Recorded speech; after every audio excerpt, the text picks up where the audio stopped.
네, 안녕하세요. 한의사 이경입니다. 자, 앞서 시간에서요, 간 건강에 대한 지침 3가지 중에서 변비 관리가 중요하다고 말씀드렸는데요. 오늘은 구체적으로 변비 관리 방법에 대해서 설명드릴게요. 비만과 변비는요, 닮은 점이 참 많습니다.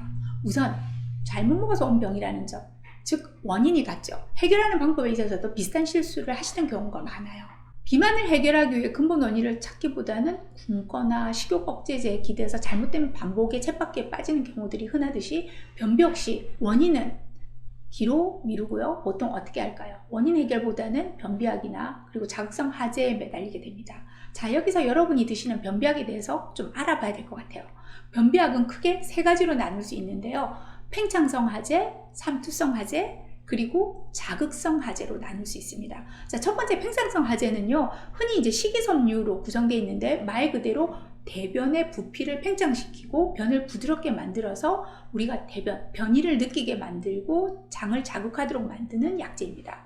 변비약 중에서는 부작용이 비교적 약한 반면에 근데 이미 만성적으로 장이 기운이 없어서 무력해진 분들은 장 운동은 안 되는데 부피만 이걸 잔뜩 늘려놓는 바람에 도리어 가스가 많이 차서 불편감을 호소하시는 경우들이 종종 있습니다.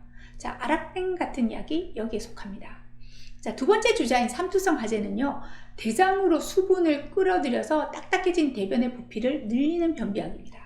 마그밀 같은 약제들인데 의사의 처방전이 있어야 구입할 수 있는 변비약입니다. 그만큼 부작용이 따를 수 있다는 얘기인데요. 함부로 용량을 조절하거나 하면 전해질 장애를 일으켜서 심장이나 신장에 무리를 줄 수 있습니다. 역시 계속 쓰면 안 좋겠죠.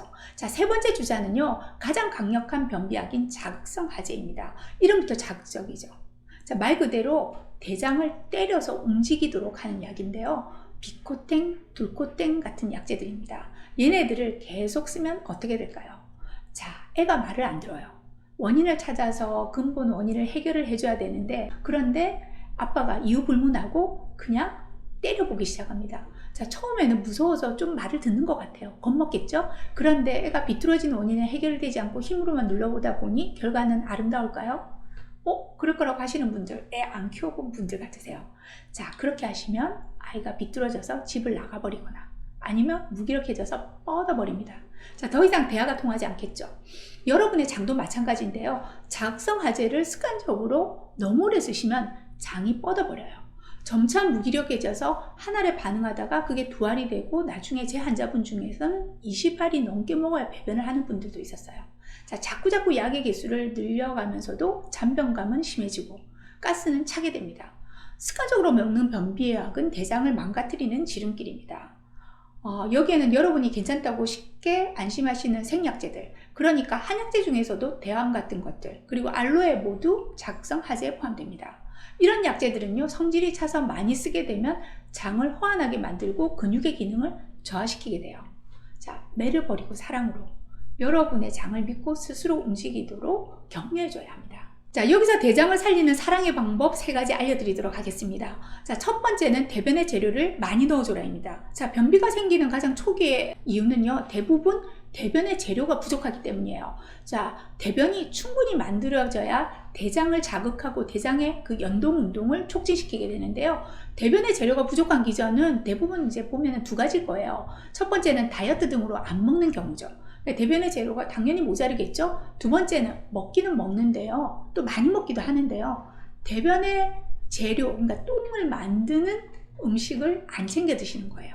자, 대변을 만들려면 그만큼 부피가 생기려면 입으로 먹은 음식물이 위장이나 소장을 거쳐서 그때는 흡수가 안 되고 대장까지 그대로 내려가야 하는 음식물을 많이 드셔야 돼요. 그런데 위장 소장에서 모두 흡수되어 버리는 음식만 드신다면, 그 예를 들면 대표적인 게 밀가루 음식이 있거든요. 그 외에 초콜릿이나 고기 같은 것도 마찬가지예요.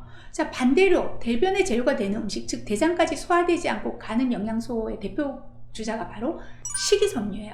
자, 식이섬유는요, 사람의 위장 소장에서는 소화 흡수되지 않는 난화성, 소화가 되기 힘든이란 뜻이에요. 난화성 식물을 말하는 거죠. 대변에 아주 좋은 재료라고 할 수 있습니다. 자, 여기서 중요한 비밀 하나 알려드릴게요. 살찌는 음식이 바로 변비를 만드는 음식과 일치한답니다. 대장 살리는 두 번째 비법은요, 아침 먹으라입니다. 새끼 모두 중요하지만 특히 아침이 가장 중요하다고 할 수 있는데요. 우리의 대장은 아침에 활발한 대운동이라는 걸 해요. 그래서 보통 아침 식사 후에 변이 느끼는 경우가 제일 많죠. 그런데 아침 안 드시고 바쁘게 학교로 직장으로 쫓아가 버리시는 분들, 대장의 운동 리듬이 길을 잃고 점차 움직이지 않게 됩니다. 자, 아침 식사는 가장 강력한 변비 치료약입니다. 이때 빵 안 되고요, 주스 안 되고요, 섬유소가 많은 식사를 골고루 하시고 변이가 오든 오지 않든 식사 후에 한 3분 정도는 화장실에서 힘주는 운동을 하고 못 보신다면 그냥 나오셔도 좋습니다. 자, 세 번째, 이 얘기 안 할 수 없네요. 물을 많이 마셔라입니다. 식상하시다고요? 어쩔 수 없어요. 그만큼 중요해요. 변비는 두 가지 기전입니다. 대장 내 환경이 건조해지거나 대장 자체가 무력해지는 건데요. 수시로 물을 마셔서 대장이 촉촉해지도록 대장의 건조를 막아줘야 합니다. 자, 네 번째는요, 대장 근육을 키워라입니다. 방금 제가 변비 기전 두 가지가 뭐라고 했어요? 건조와 무력이라고 했는데 건조 부분은 물을 많이 먹어라. 근데 바로 이 무력증을 대비하는 비법으로는요, 대장도 근육 덩어리죠. 자체가 힘이 있어야 대변을 아래로 보내는 연동 운동을 활발하게 하게 됩니다. 그런데 속에 있는 대장을 꺼내서 우리가 운동시킬 수는 없잖아요. 대장 근력을 키우는 방법을 알려드릴게요. 먼저 걷기를 하면 대장도 따라서 움직이죠. 하루 40분 정도 걷기를 하면 좋습니다. 자, 두 번째요. 대장 근력 키우는 음식을 먹으면 돼요. 대장 자체의 근육을 마사지해주는 음식이 바로 앞서 말씀드린 식이섬유소입니다. 거칠고요, 정제되지 않은 음식을 많이 드시기 바랍니다. 자, 쉽죠? 오늘부터 시작해 보시기 바랍니다. 감사합니다.